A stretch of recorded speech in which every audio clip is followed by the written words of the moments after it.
आज का नया शब्द है केमिस्ट्री, जिसकी पूरी दुनिया में चर्चा हो रही है। और आपने भी देखा होगा कि जब दोस्ती की बात आती है तो दोस्ती में बॉडी लैंग्वेज बहुत जरूरी होती है और बॉडी लैंग्वेज देखकर पता चलता है कि दो लोगों के बीच कैसी केमिस्ट्री है।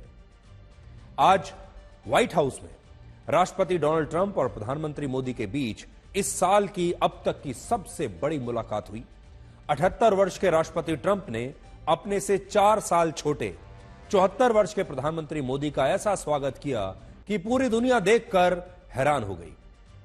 इस मुलाकात में दुनिया ने दोस्ती की वो केमिस्ट्री देखी जिसमें सम्मान भी था, भरोसा भी था, अपनापन भी था और सहजता भी थी।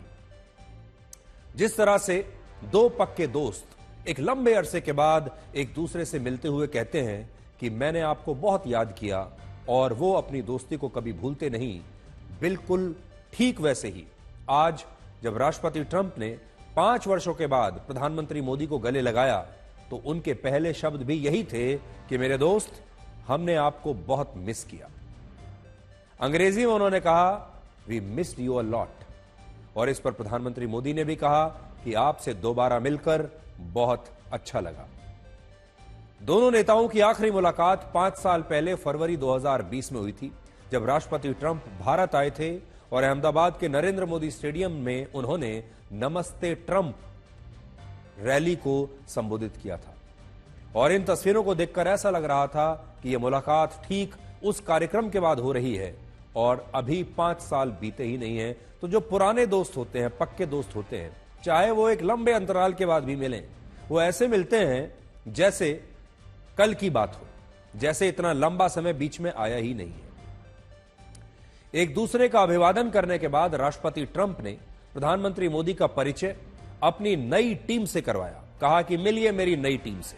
इसके बाद वो उन्हें उस हॉल में लेकर गए जहां व्हाइट हाउस में आने वाले सभी अतिथियों को अपने अनुभव एक डायरी में लिखने होते हैं। खास बात यह है कि जिस कुर्सी पर प्रधानमंत्री मोदी को बैठना था, उस कुर्सी को राष्ट्रपति ट्रंप ने खुद बहुत सम्मानपूर्वक तरीके से प्रधानमंत्री मोदी के लिए पीछे खींचा और इसके बाद प्रधानमंत्री मोदी ने इस कुर्सी पर बैठकर अपने अनुभव इस डायरी में लिखे। और जब वो ऐसा कर रहे थे तब राष्ट्रपति ट्रंप लगातार उनकी कुर्सी पकड़कर उनके पीछे खड़े हुए थे। शायद ये भी देख रहे थे कि प्रधानमंत्री मोदी आखिर इसमें लिख क्या रहे हैं। लेकिन देखिए, बड़ी खूबसूरत तस्वीर है ये, जहां आपको एक दूसरे के प्रति सम्मान नजर आएगा, दोस्ती नजर आएगी। और अगर आपके घर कोई मेहमान आता है तो शायद आप भी अपने दोस्त के साथ, अपने मेहमान के साथ ऐसा ही करते होंगे जैसा राष्ट्रपति ट्रंप ने प्रधानमंत्री मोदी के साथ किया, पूरा सम्मान। इसके बाद जब प्रधानमंत्री मोदी अपनी कुर्सी से खड़े हुए तब फिर से राष्ट्रपति ट्रंप ने अपना आभार जताते हुए उनकी कुर्सी को वैसे ही सम्मानपूर्वक पीछे खींचा और दोनों नेताओं के बीच इसके बाद द्विपक्षीय बातचीत शुरू हुई। आज मैंने बातें तो आपको बहुत सारी बताई, लेकिन आपको जो अनुभव है वो तभी आएगा जब खुद आप इन तस्वीरों को देखेंगे। तो पहले आप ये सारी तस्वीरें देखिए और अनुभव कीजिए जैसे आप सब खुद इस समय व्हाइट हाउस में ही हैं।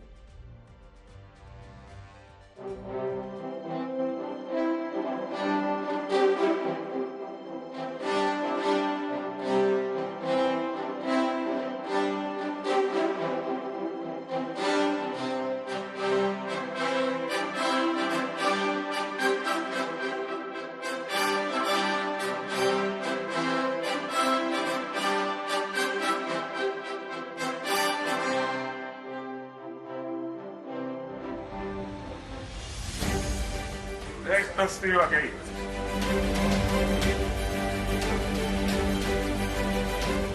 We missed you. We missed you a lot. Here's some of our friends.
We missed you.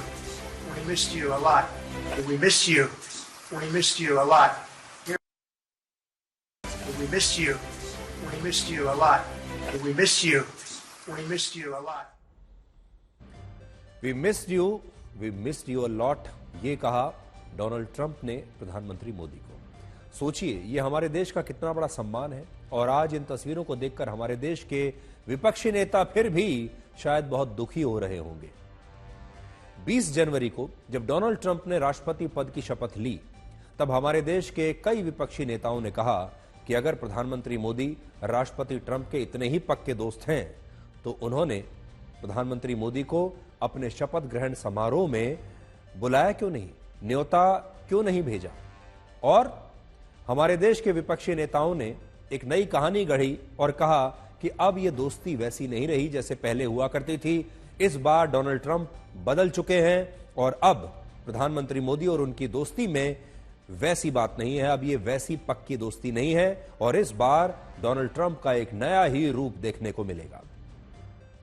उस समय इस मुद्दे पर बड़ी राजनीति हुई हमारे देश में, लेकिन आज जब ये तस्वीरें आ रही हैं तो ये सारे विपक्षी नेता चुप हो गए हैं। सोचिए, हमारे देश की राजनीति भी कैसी है कि सिर्फ मोदी विरोध के कारण बहुत सारे नेताओं को भारत का यह सम्मान भी शायद अच्छा नहीं लग रहा, क्योंकि इन तस्वीरों में उन्हें प्रधानमंत्री मोदी दिख रहे हैं, इसलिए वो इस सम्मान को भी एक्नॉलेज नहीं करना चाहते। इजराइल, जापान और जॉर्डन के बाद भारत के प्रधानमंत्री मोदी दुनिया के चौथे ऐसे नेता हैं जिन्होंने राष्ट्रपति ट्रंप के दूसरे कार्यकाल में 1 महीने के अंदर ही उनसे सबसे पहले मुलाकात की है।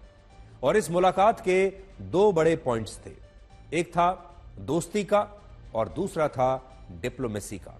आप ये भी कह सकते हैं दोस्ती भी है और डील भी है, दोस्ती भी है, व्यापार भी है। और जैसा हमने आपको शुरू में कहा कि दोस्ती तो रहेगी, लेकिन दोनों को यह भी पता है कि धंधा ही सबसे बड़ा धर्म होता है और दोस्ती के साथ, प्यार के साथ व्यापार भी बहुत जरूरी है। वर्ष 2021 में राष्ट्रपति ट्रंप ने अपने पहले कार्यकाल पर एक पुस्तक लिखी थी जिसका नाम है आवर जर्नी टुगेदर। आज उन्होंने इस पुस्तक की एक कॉपी प्रधानमंत्री मोदी को भेंट की, जिसके पहले पन्ने पर राष्ट्रपति डोनाल्ड ट्रंप ने लिखा, mister prime minister, you are great. और इसकी तस्वीरें आज आप अपनी स्क्रीन पर देख सकते हैं। यह देखिए, इस तरह का एक नोट लिखकर राष्ट्रपति ट्रंप ने प्रधानमंत्री मोदी को दिया है। और इस पुस्तक में राष्ट्रपति ट्रंप ने बहुत सारी तस्वीरें हैं इसमें प्रधानमंत्री मोदी और राष्ट्रपति ट्रंप के बीच की। और आज राष्ट्रपति ट्रंप ने यह भी बताया कि वर्ष 2019 में जब अमेरिका के ह्यूस्टन में हाउडी मोदी का कार्यक्रम हुआ था और वर्ष 2020 में जब अहमदाबाद के नरेंद्र मोदी स्टेडियम में नमस्ते ट्रंप नाम का कार्यक्रम हुआ, उस समय के अनुभवों और तस्वीरों को भी उन्होंने अपनी इस पुस्तक में छापा है। और आज जब वो ये पुस्तक प्रधानमंत्री मोदी को भेंट कर रहे थे, तब उन्होंने मीडिया को भी अपनी इस किताब के बारे में बताया। और इस किताब में एक अच्छा खासा अंश भारत की तस्वीरों के बारे में है, भारत यात्रा के बारे में है और प्रधानमंत्री मोदी के साथ उनकी तस्वीरें भी इस पुस्तक में हैं। देखिए आप।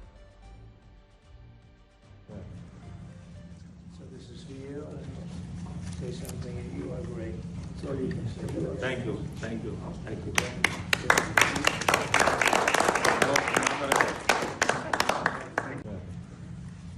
So this is for you. Say something. You are great. So you can say. Thank you. Thank you. Thank you.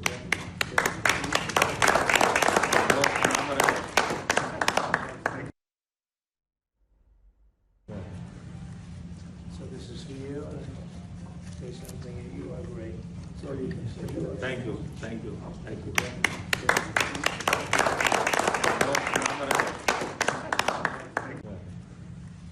So this is for you. Say something. You are great. So you can say. Thank you. Thank you. Thank you.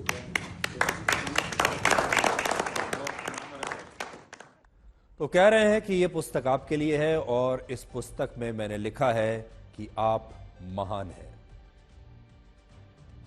और ये पुस्तक के पहले पन्ने पर ही उन्होंने अपने autograph के साथ प्रधानमंत्री मोदी को ये लिख कर दिया है कि mister prime minister, you are great.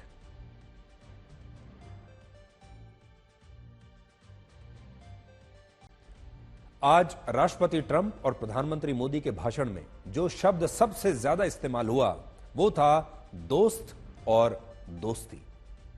राष्ट्रपति ट्रंप ने कहा कि प्रधानमंत्री मोदी उनके दोस्त होने के साथ साथ एक बेहतरीन इंसान भी है। दूसरा, प्रधानमंत्री मोदी उनसे भी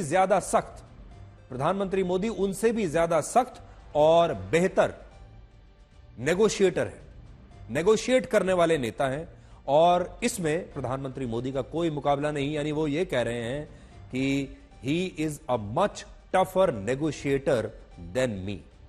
पूरी दुनिया डोनाल्ड ट्रंप के बारे में कहती है कि डोनाल्ड ट्रंप जब मोल भाव करने पर उतरते हैं, जब नेगोशिएट करने पर उतरते हैं, तब उनसे बेहतर कोई और नहीं। लेकिन जिसे पूरी दुनिया का सबसे बड़ा बेहतरीन नेगोशिएटर मानती है, वो नेता यह कहता है कि प्रधानमंत्री मोदी मुझसे भी बेहतर नेगोशिएटर है, मुझसे भी ज्यादा बेहतर मोल भाव करना जानते हैं। और प्रधानमंत्री मोदी ने भी कहा कि उन्हें राष्ट्रपति ट्रंप से दोबारा मिलकर बेहद खुशी हुई है और उन्होंने यह भी कहा कि अमेरिका और भारत के मिलने से 1 और 1 2 नहीं बल्कि 11 बनते हैं। ये जो दोस्ती है दोनों की, ये 1 और 1 वाली नहीं है, ये 1 और 1 11 वाली दोस्ती है। इसलिए पूरा जो फोकस है इन तस्वीरों में भी, बातचीत में भी और केमिस्ट्री अगर आप देखेंगे, एक दूसरे से जो बातचीत हो रही है वो देखेंगे, उस सब में पूरा फोकस है दोस्ती पर, जैसे दो पुराने दोस्त एक दूसरे से मिलते हैं। अब आप दोनों नेताओं के बयानों से यह समझिए कि जब औपचारिक और व्यक्तिगत संबंधों का मिश्रण होता है तब यह केमिस्ट्री दो देशों के रिश्तों को कितनी ऊंचाई पर ले जाती है। लेकिन यह बात याद रखिएगा आप कि ये दोनों दोस्त जरूर है, इनकी एक व्यक्तिगत केमिस्ट्री जरूर है, लेकिन ये अपने अपने देश के नेता भी हैं। इनके ऊपर एक और जिम्मेदारी है और वो जिम्मेदारी सिर्फ दोस्ती निभाने की जिम्मेदारी नहीं है। दोस्त तो ये हैं, लेकिन इन दोनों में से कोई भी नेता अपने देश को लेकर समझौता करने के लिए तैयार नहीं है, अपने देश के हितों को लेकर पीछे हटने के लिए तैयार नहीं है। इसलिए दोनों के लिए चुनौती यह है कि इनकी दोस्ती बनी रहे, लेकिन साथ साथ इनके देश का भला भी होता रहे। अपने देश का बुरा करके, अपने देश का नुकसान करके इन दोनों में से कोई भी अपनी दोस्ती को पक्का नहीं करेगा।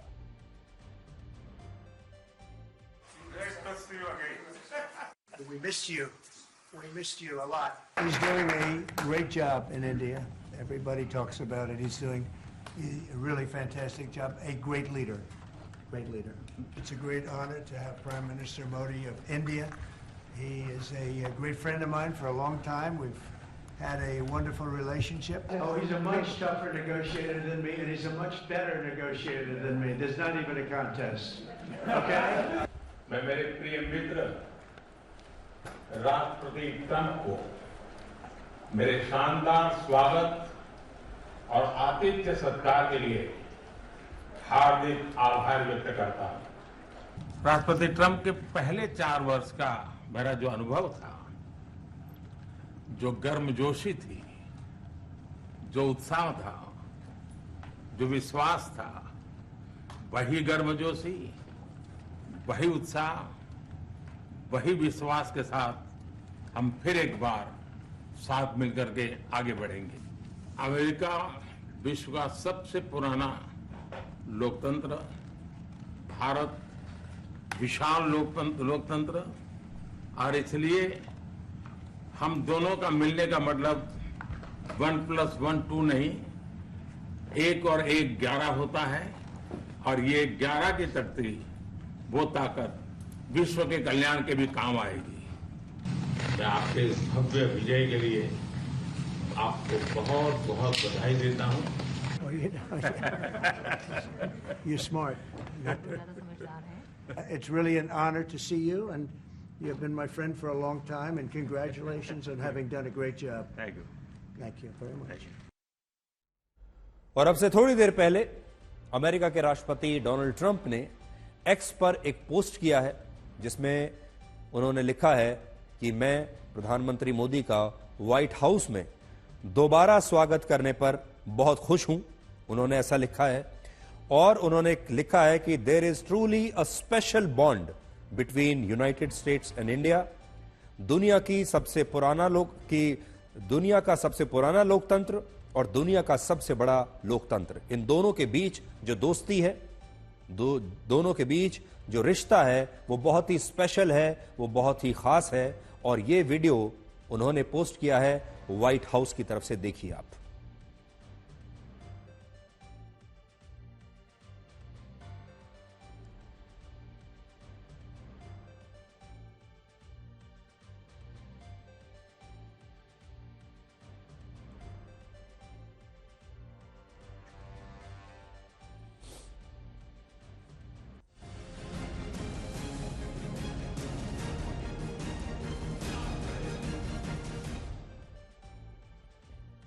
तो ये जो मुलाकात आपने देखी, अब इस मुलाकात में क्या हुआ ये समझिए। इस मुलाकात के केंद्र में आज 5T थे, 5T। पहला तारीफ, दूसरा टैरिफ, तीसरा तहव्वुर राणा, चौथा टेररिज्म और पांचवां ट्रेड रूट। इसमें तारीफ तो हम आपको पहले ही बहुत दिखा चुके, कितनी तारीफें हैं, दोनों तरफ से तारीफ ही तारीफ है। मतलब इतना ज्यादा मीठा है इस वीडियो में कि आप देखेंगे दोनों नेता लगातार एक दूसरे की तारीफ कर रहे हैं, लगातार एक दूसरे की प्रशंसा कर रहे हैं, एक दूसरे का सम्मान कर रहे हैं। लेकिन इस तारीफ के साथ आज दुनिया में एक और शब्द ट्रेंड कर रहा है और वो शब्द है टैरिफ। तो तारीफ तो बहुत हो गई, उसके बाद ये दोनों बैठे टैरिफ पर बात करने के लिए। और आज इस मुलाकात से सिर्फ 2 घंटे पहले राष्ट्रपति ट्रंप ने यह ऐलान किया था कि अमेरिका दुनिया के लिए एक रेसिप्रोकल टैरिफ की व्यवस्था को लागू कर रहा है, जो भारत के लिए एक बुरी खबर है। यानी मिलने से पहले ही, प्रधानमंत्री मोदी से मिलने से पहले ही डोनाल्ड ट्रंप ने बड़ी चालाकी से एक घोषणा कर दी। रेसिप्रोकल टैरिफ को टिट फॉर टैट, यानी जैसे को तैसा टैक्स भी आप कह सकते हैं। इसका मतलब यह होता है कि जो देश अमेरिका पर जितना टैक्स लगाएगा, अमेरिका भी उस देश के सामान पर उतना ही टैक्स लगाएगा। उदाहरण के लिए, अगर भारत अमेरिका में बने सामान पर अपने देश में 70% टैक्स लगाता है, तो अमेरिका भी भारत में बने सामान पर अपने देश में 70% टैक्स लगाएगा। आप 70% टैक्स लगाएंगे तो हम भी 70% ही लगाएंगे। आप 50 लगाएंगे तो हम भी 50% टैक्स लगाएंगे। राष्ट्रपति ट्रंप के इस फैसले से वो देश सबसे ज्यादा प्रभावित होंगे जो अमेरिका में बने सामान पर ज्यादा टैक्स लगाते हैं, और इनमें भारत भी है। भारत का औसतन टैरिफ रेट 14% था, जो अब भी 10% से नीचे नहीं आया है, और भारत अमेरिका में बने सामान पर अब भी अधिकतम 70% टैक्स लगा रहा है। राष्ट्रपति ट्रंप ने रेसिप्रोकल टैरिफ्स को इसलिए लागू किया क्योंकि वो अमेरिका के व्यापार घाटे को कम करना चाहते हैं, जो इस समय 86 लाख करोड़ रुपए हो चुका है। इनमें भी अमेरिका को 2 लाख करोड़ रुपए का व्यापार घाटा अकेले भारत के साथ हुआ है। तो भारत का भी एक बड़ा शेयर है इसमें। अप्रैल से नवंबर 2024 के बीच अमेरिका ने भारत को 2,48,000 करोड़ रुपए का सामान बेचा, यानी निर्यात किया, जबकि इसी दौरान भारत ने अमेरिका को 4,42,000 करोड़ रुपए का निर्यात किया, और इससे भारत को इस व्यापार में लगभग 2 लाख करोड़ रुपए का मुनाफा हुआ। यानी अमेरिका जितना पैसे का सामान हमें बेच रहा है, हम उससे लगभग दुगने पैसे का सामान अमेरिका में बेच रहे हैं। हालांकि अमेरिका को यह व्यापार घाटा सिर्फ भारत के साथ ही नहीं हो रहा। भारत के साथ होने वाला यह व्यापार घाटा अमेरिका के कुल व्यापार घाटे का सिर्फ 2.3% है, और बाकी का 97.7% व्यापार घाटा दूसरे देशों से हो रहा है। इसलिए यह कहना कि सिर्फ भारत की वजह से ही राष्ट्रपति ट्रंप ने यह फैसला लिया है, तो यह बात बिल्कुल गलत होगी। राष्ट्रपति ट्रंप ने यह फैसला सभी देशों के लिए बराबरी से लागू किया है, और इसे सिर्फ एक देश के खिलाफ नहीं माना जा सकता। लेकिन यह बात भी है कि उन्होंने अपना एक फैसला लिया, एक नीति बनाई जो पूरी दुनिया में हर देश पर लागू होगी, और उस लिस्ट में भारत भी अपवाद नहीं है। यानी अगर वो बहुत पक्के दोस्त होते तो भारत को एक अपवाद के तौर पर भी देख सकते थे, भारत को कुछ डिस्काउंट दे सकते थे, लेकिन उन्होंने एक पॉलिसी बनाई जो यूनिफॉर्म पॉलिसी है, जो हर देश पर बराबरी से लागू होगी, जिसमें वो बहुत फेयर दिखना चाहते हैं, सबके साथ न्याय करना चाहते हैं, और उसमें भारत भी है। अब भारत के लिए चुनौती है कि इस फैसले से अमेरिका में निर्यात होने वाले भारतीय सामान अब महंगे हो जाएंगे और इससे भारतीय कंपनियों को बड़े नुकसान होने की आशंका है, क्योंकि जैसे ही एक सामान अगर भारत का 100 रुपए में वहां बिक रहा है तो अब उसकी जो कीमत है वो 150 रुपए हो जाएगी, और जैसे ही वो सामान महंगा होगा उसकी बिक्री पर असर पड़ेगा, और बिक्री पर असर पड़ेगा तो इसका मतलब वो जो कंपनी है उस पर भी इसका असर पड़ेगा और भारत पर भी असर पड़ेगा। और इसलिए अब बड़ा सवाल यह है कि क्या भारत अमेरिका की कंपनियों के लिए टैरिफ की दरों को अब और कम करेगा, और अगर भारत ने ऐसा किया तो सरकार अमेरिका के उत्पादों से भारत की लोकल इंडस्ट्री को कैसे बचाएगी। उदाहरण के लिए अगर इलॉन मस्क की कंपनी टेस्ला की गाड़ियां भारत में 20 से 25 लाख रुपए में बिकने लगी, तो जो कंपनियां भारत की हैं और भारत में अपनी गाड़ियों को बेच रही हैं, भारत में अपनी गाड़ियों का उत्पादन करती हैं, बनाती भी हैं और बेचती भी हैं, और जिनसे भारत के लोगों को रोजगार भी मिलता है, उन कंपनियों का बचाव कैसे होगा, ये अब भारत की सरकार को सोचना होगा। यह बहुत बड़ा मुद्दा है। और देखिए यह होता क्यों है।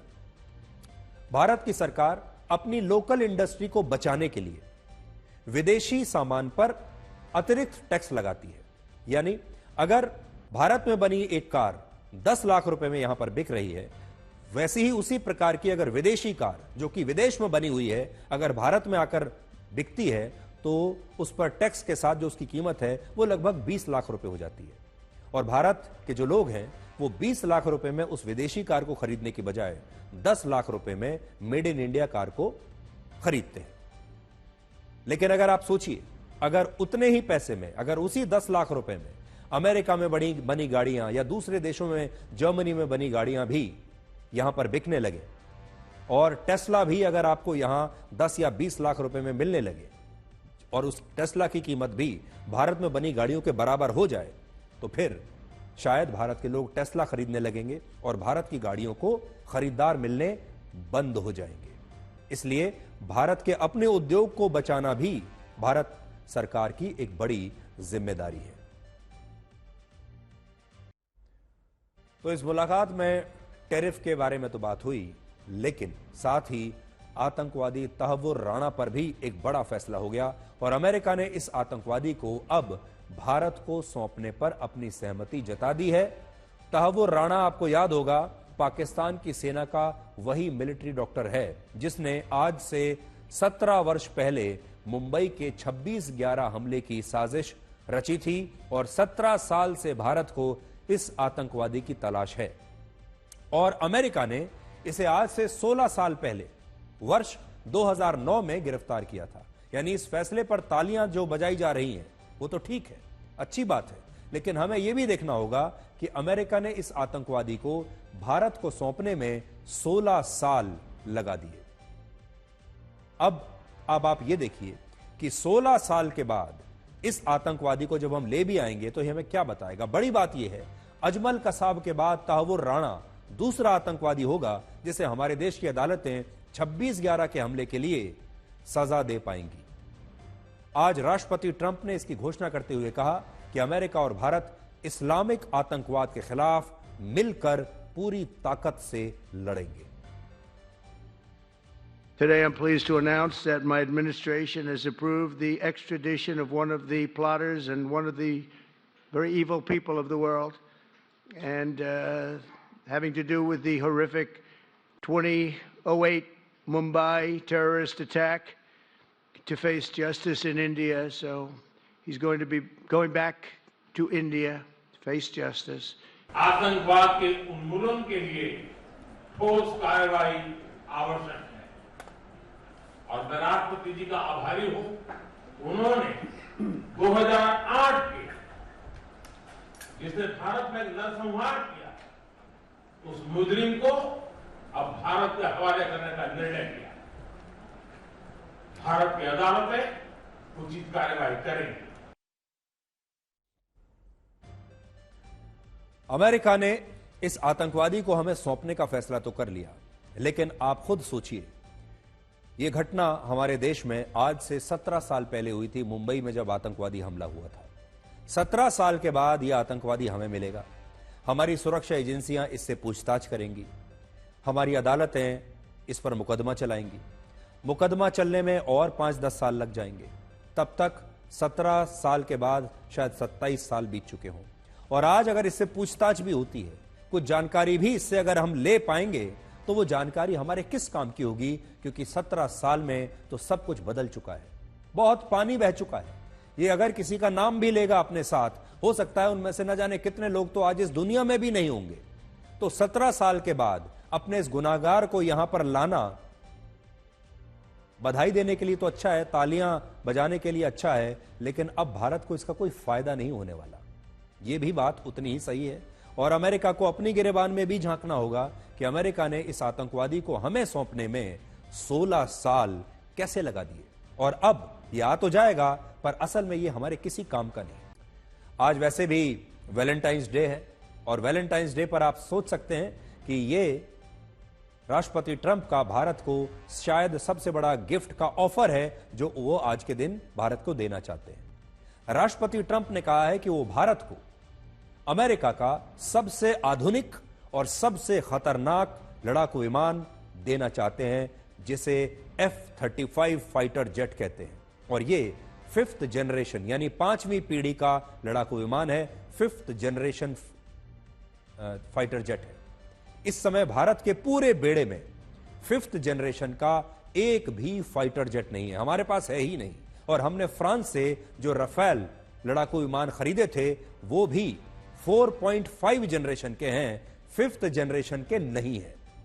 दुनिया ऐसे विमानों को स्टेल्थ फाइटर जेट्स भी कहती है, जो 2 वजहों से बहुत खास होते हैं। और ये जो F-35 है, ये एक स्टेल्थ फाइटर जेट है। अब आप सोचेंगे ये स्टेल्थ क्या होता है, तो अब आपको बताते हैं कि स्टेल्थ किस फीचर को कहते हैं।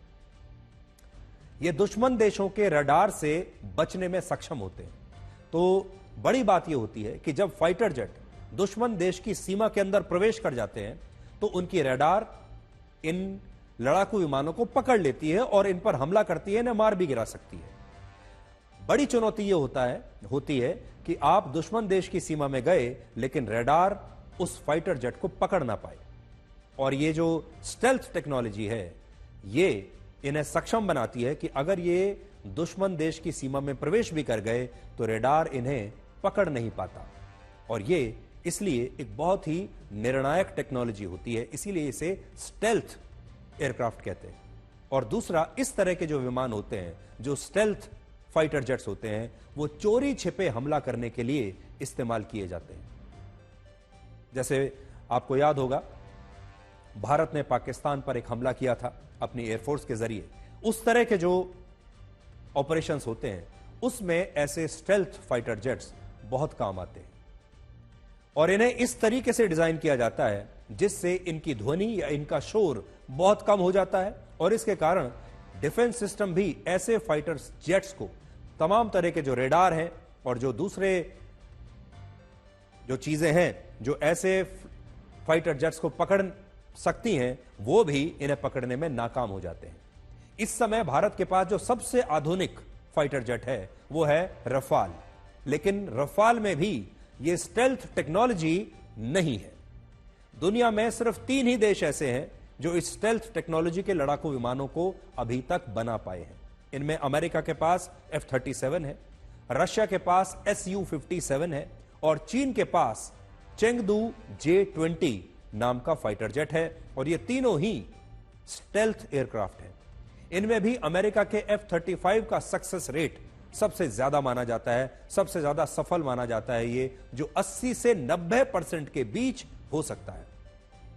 अमेरिका में जो कंपनी इस लड़ाकू विमान का निर्माण करती है, उसका नाम है लॉकहीड मार्टिन। हालांकि यह कंपनी उन्हीं देशों को यह फाइटर जेट बेच सकती है जिनके लिए अमेरिका के राष्ट्रपति स्वयं अपनी मंजूरी देते हैं। तो बड़ी बात को समझिए, यह जो कंपनी है, कहने को तो ये एक प्राइवेट कंपनी है, लेकिन यह कंपनी अपना यह फाइटर जेट ऐसे ही हर किसी देश को नहीं बेच सकती। इसके लिए अमेरिका के राष्ट्रपति का अप्रूवल चाहिए, और जब अमेरिका का राष्ट्रपति और सरकार अप्रूव करते हैं, तभी ये विमान किसी दूसरे देश को बेचे जा सकते हैं। अमेरिका की अब तक की नीति यह थी कि वो इन लड़ाकू विमानों को ज्यादातर नेटो देशों को ही बेचता था, और नेटो आप जानते हैं वो सैन्य संगठन है जिसमें शामिल सभी देश एक दूसरे की सुरक्षा के लिए प्रतिबद्ध हैं। नेटो के संगठन में कुल मिलाकर 32 देश हैं, जिनमें से 20 देशों को अमेरिका ने ये F-35 फाइटर जेट दिया है। लेकिन यह पहली बार है जब उसने एक गैर नेटो देश भारत को इस फाइटर जेट को खरीदने का इस प्रकार का एक ऑफर दिया है। कुछ समय पहले नेटो का सदस्य देश तुर्की भी अमेरिका से इस F-35 लड़ाकू विमान को खरीदना चाहता था, लेकिन जब तुर्की ने रशिया के साथ S-400 एयर डिफेंस सिस्टम को खरीदने की डील कर ली, तो अमेरिका ने उसे F-35 बेचने से इनकार कर दिया। तो यह भी आप देखिए, अगर कोई देश रशिया से S-400 जैसा डिफेंस सिस्टम खरीद रहा है तो फिर अमेरिका उसे F-35 नहीं बेचता। तुर्की के साथ उसने यही किया। जैसे ही तुर्की ने रशिया से S-400 खरीदा डिफेंस सिस्टम, अमेरिका ने यह डील कैंसिल कर दी। लेकिन दिलचस्प बात यह है कि भारत भी रशिया से S-400 डिफेंस सिस्टम खरीद चुका है पहले ही। ऐसा नहीं कि खरीदने वाला है, पहले ही खरीद चुका है, डिप्लॉय कर चुका है। लेकिन इसके बावजूद अमेरिका भारत को F-35 बेचने के लिए तैयार है। और आज राष्ट्रपति ट्रंप चाहते हैं कि भारत रशिया का S-400 डिफेंस सिस्टम इस्तेमाल करते हुए भी अमेरिका से इन लड़ाकू विमानों को खरीदे, यानी भारत अमेरिका से S-400 डिफेंस सिस्टम भी खरीदता रहे और अमेरिका से F-35 विमान भी खरीदता रहे। यह एक ऐसी चीज हुई है जो दुनिया ने इससे पहले कभी कल्पना नहीं की थी। यहां भारत के लिए अच्छी बात है कि अब हमारे पास एक नहीं बल्कि दो ऑफर है 5th जनरेशन फाइटर जेट खरीदने के, जिनमें एक ऑफर अमेरिका का है F-35 का, और दूसरा ऑफर हमारे पास पहले ही रशिया से आ चुका है, और वो ऑफर है Su-57 का। क्योंकि रशिया के राष्ट्रपति व्लादिमीर पुतिन भी भारत को अपना लेटेस्ट Su-57 फाइटर जेट बेचना चाहते हैं, और यह फाइटर जेट इसी स्टेल्थ टेक्नोलॉजी पर आधारित है, और यह भी 5th जनरेशन एयरक्राफ्ट है। अब आप यह देखिए कि अमेरिका और रशिया के इन फाइटर जेट्स में क्या अंतर है और इनमें बेहतर कौन है, यानी भारत को क्या करना चाहिए। भारत को F-35 खरीदना चाहिए या Su-57 खरीदना चाहिए। और प्रधानमंत्री मोदी के दोनों ही दोस्त हैं। अपने आप को जरा उस स्थिति में रखकर देखिए, आपके दोनों ही दोस्त हैं। व्लादिमीर पुतिन भी उनके दोस्त हैं और डोनाल्ड ट्रंप भी उनके दोस्त हैं, लेकिन ट्रंप और पुतिन एक दूसरे के कट्टर दुश्मन हैं। अब भारत कौन सा फाइटर जेट खरीदे? तो पहली बात यह है कि अमेरिका के फाइटर जेट F-35 की स्टेल्थ टेक्नोलॉजी रशिया के Su-57 से बेहतर मानी जाती है। उसका सक्सेस रेट Su-57 से बेहतर माना जाता है। F-35 की अधिकतम रफ्तार 1931 किलोमीटर प्रति घंटा है। इसकी मारक क्षमता 1500 किलोमीटर है, और अमेरिका ने थल सेना, वायुसेना और नौसेना तीनों के लिए इस फाइटर जेट के अलग अलग वेरिएंट्स बनाए हैं। इसके अलावा यह फाइटर जेट छोटे रनवे से भी उड़ान भर सकता है और वर्टिकल लैंडिंग यानी हेलीकॉप्टर की तरह सीधे जमीन पर लैंड कर सकता है। आपने देखा होगा हेलीकॉप्टर जो है वो सीधे जमीन पर लैंड करता है। यह विमान भी हेलीकॉप्टर की तरह रनवे पर जाने की बजाय सीधे जमीन पर लैंड कर सकता है, और यह दुनिया का इकलौता 5th जनरेशन फाइटर जेट है जिससे न्यूक्लियर मिसाइल्स भी दागी जा सकती है। तो यह तो F-35 की बात है। दूसरी तरफ रशिया के Su-57 की खासियत यह है कि वो हवा और जमीन दोनों ठिकानों पर एक साथ हमला कर सकता है। इसकी अधिकतम रफ्तार 2136 किलोमीटर प्रति घंटा है, जो F-35 से करीब 200 किलोमीटर प्रति घंटा ज्यादा है। इसकी मारक क्षमता भी 1900 किलोमीटर है, जो F-35 से ज्यादा है, और यह आर्टिफिशियल इंटेलिजेंस के एडवांस्ड सिस्टम से भी लैस है, जो युद्ध के दौरान हथियारों के इस्तेमाल का चयन अपने आप कर लेता है, और लड़ाई के समय कब और कौन सा हथियार चलाना है, इस्तेमाल करना है, ये AI इस विमान को बनाता है। यानी ये जो विमान है इसका सिस्टम आर्टिफिशियल इंटेलिजेंस का इस्तेमाल करता है। इसके अलावा F-35 की जो कीमत है वो 693 करोड़ रुपए से लेकर 867 करोड़ रुपए है एक फाइटर जेट की, और यह दुनिया का सबसे महंगा फाइटर जेट है। जबकि रशिया के Su-57 की कीमत 303 करोड़ रुपए से लेकर 346 करोड़ रुपए है, जिसका मतलब यह है कि भारत एक F-35 की कीमत में रशिया से 2 Su-57 फाइटर जेट्स खरीद सकता है। सबसे बड़ी बात यह है कि अगर भारत अमेरिका से F-35 खरीदता है तो ये विमान अमेरिका में ही बनाए जाएंगे और भारत इन्हें अमेरिका से इंपोर्ट करेगा। लेकिन अगर हम रशिया से Su-57 खरीदते हैं तो रशिया का ऑफर है कि वो इन विमानों को भारत में ही बनाएगा, यानी इन विमानों की फैक्ट्री भारत में लगेगी और भारत में ही इन विमानों को सर्विसिंग भी मिलेगी। और इसीलिए भारत ने आज कहा है कि उसने अब तक राष्ट्रपति ट्रंप के ऑफर को स्वीकार नहीं किया है और यह अब भी सिर्फ एक प्रस्ताव है। लेकिन इन दोनों में जो अंतर है वो भी भारत को देखना होगा। एक और बड़ा अंतर इन दोनों विमानों में यह है कि F-35 जो है वो सिंगल इंजन विमान है और Su-57 double engine fighter jet है और ये उसे कई युद्ध के क्षेत्रों में ज्यादा डिपेंडेबल बनाता है। एक और बड़ी बात यह है कि भारत की जो रिक्वायरमेंट है एक फाइटर जेट से को लेकर वो किस प्रकार की है। भारत अपनी रक्षा करना चाहता है या भारत अटैक करना चाहता है, यह भी एक जो है एक बड़ा सवाल है। F-35 को अगर आप देखेंगे तो F-35 इसलिए बनाया गया है ताकि वो दुश्मन के क्षेत्र में घुसकर वहां पर हमला कर सके, यानी ये एक हमलावर एयरक्राफ्ट है। और Su-57 इस प्रकार से बनाया गया है कि वो आत्मरक्षा कर सके, अपने किले की रक्षा कर सके और वो अपने ऊपर किसी भी हमलावर को नष्ट कर सके। तो दोनों का जो एक स्वभाव है उसे भी आपको यहां पर देखना होगा। अगर भारत अग्रेशन चाहता है, अगर भारत अटैक मोड में आना चाहता है तो F-35 बेहतर विमान है, लेकिन अगर भारत अपनी रक्षा करना चाहता है तो शायद Su-57। दूसरा यह है कि आसान शर्तें कौन दे रहा है। डोनाल्ड ट्रंप F-35 बेचना तो चाहते हैं लेकिन बहुत ही महंगे दाम पर और आसान शर्तों के साथ तो बिल्कुल नहीं। लेकिन व्लादिमीर पुतिन आसान शर्तों के साथ Su-57 दे रहे हैं, कह रहे हैं कि भारत में ही फैक्ट्री भी लगा लीजिए, कुछ हद तक टेक्नोलॉजी ट्रांसफर भी हो जाएगा और आप अपने देश में बनाइए और आपको इस विमान की जो सर्विस है वो भी भारत में ही मिलती रहेगी। लेकिन Su-57 अभी सिर्फ एक प्रोटोटाइप है, यह भी हमें याद रखना होगा। आज की मुलाकात का एक और बड़ा मुद्दा था भारत के अवैध प्रवासियों का अमेरिका से निर्वासन। प्रधानमंत्री मोदी ने कहा कि जो भारतीय गैर कानूनी और अवैध तरीके से अमेरिका की सीमा में दाखिल हुए हैं उन्हें सत्यापन कराने के बाद भारत अमेरिका से वापस लेने के लिए तैयार है। प्रधानमंत्री मोदी के इस बयान के बाद अमेरिका ने अपने मिलिट्री विमान से 15 फरवरी और उसके बाद 16 फरवरी को 200 से ज्यादा अवैध प्रवासियों को भारत डिपोर्ट करने का फैसला किया है और यह सिलसिला आगे भी ऐसे ही जारी रहेगा।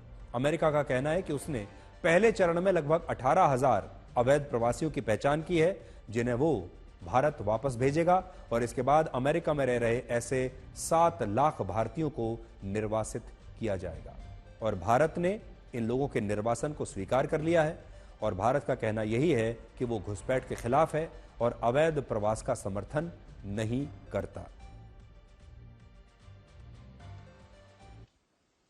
सवाल सिर्फ भारत का नहीं है, वैश्विक रूप से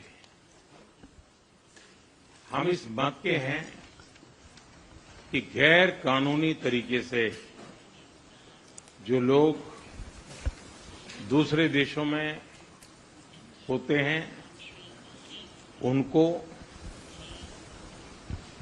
वहां रहने का कोई कानूनी अधिकार तो है नहीं।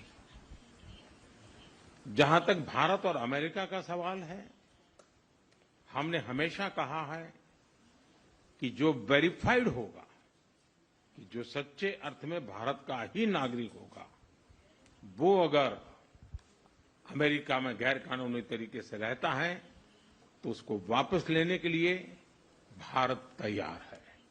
लेकिन बात हमारे लिए वहां से रुकती नहीं है। ये सामान्य परिवारों के बच्चे होते हैं, उनको बड़े बड़े सपने दिखाए जाते हैं और उनको ज्यादातर ऐसे होते हैं उनको गुमराह करके लाया जाता है। इसके अलावा एक और ऐसी मुलाकात है जिसकी बड़ी चर्चा हो रही है और वो ये है कि प्रधानमंत्री मोदी ने राष्ट्रपति ट्रंप के विशेष सलाहकार और दुनिया के सबसे अमीर उद्योगपति इलॉन मस्क से भी मुलाकात की। और आज इन तस्वीरों की चर्चा भी दुनिया में हो रही है क्योंकि इसमें कुछ खास है। इन तस्वीरों में इलॉन मस्क और उनके 3 बच्चे नजर आ रहे हैं और अगर आप ध्यान से देखेंगे तो जब ये मुलाकात हुई तब इलॉन मस्क के ये बच्चे उसी कमरे में बैठकर जमीन पर खेल रहे थे जहां प्रधानमंत्री मोदी और इलॉन मस्क की मुलाकात हो रही थी। तो आप इन तस्वीरों को पहले देखिए, मैं बड़ी स्क्रीन पर आपको वो तस्वीरें दिखाता हूं। इलॉन मस्क आए हैं प्रधानमंत्री मोदी से मिलने के लिए और साथ में अपने बच्चों को भी लाए हैं।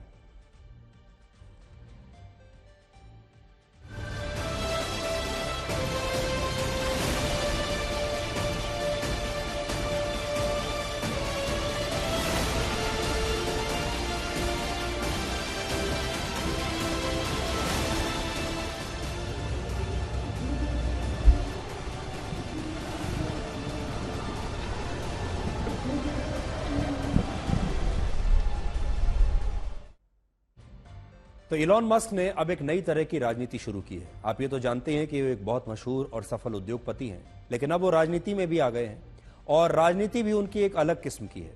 जब वो राष्ट्रपति डोनाल्ड ट्रंप से मिलने के लिए जाते हैं तो उनके ओवल ऑफिस में वो अपने बेटे को लेकर गए। जब वो प्रेस कॉन्फ्रेंस कर रहे थे तब उनका बेटा लगातार उनके आसपास खेल रहा था, उनके कंधे पर चढ़ रहा था। अब वो प्रधानमंत्री मोदी से भी जब मिलने के लिए आए हैं तब भी वो अपने छोटे बच्चों को साथ में लेकर गए हैं। ये ओवल ऑफिस में देखिए जो हो रहा था, ये एक नए प्रकार की एक इनफॉर्मल राजनीति है जिसमें घनिष्ठता और ज्यादा बढ़ती है। आप अपने परिवार से और आप अपने बच्चों से किसी को कब मिलवाते हैं? जब वो व्यक्ति आपके बहुत करीब होता है, जब आपके जो रिश्ते हैं बहुत करीबी होते हैं। और उन रिश्तों को इनफॉर्मल बनाने के लिए, करीबी बनाने के लिए इलॉन मस्क ने ये नई शुरुआत की है और ये एक बहुत अच्छी शुरुआत है। और आप देखिए क्या हो सकता है अब आने वाले समय में दुनिया के बड़े बड़े नेता अपनी अहम बैठकों के लिए अपने परिवार या अपने छोटे बच्चों को अपने साथ ले जाना शुरू कर दें।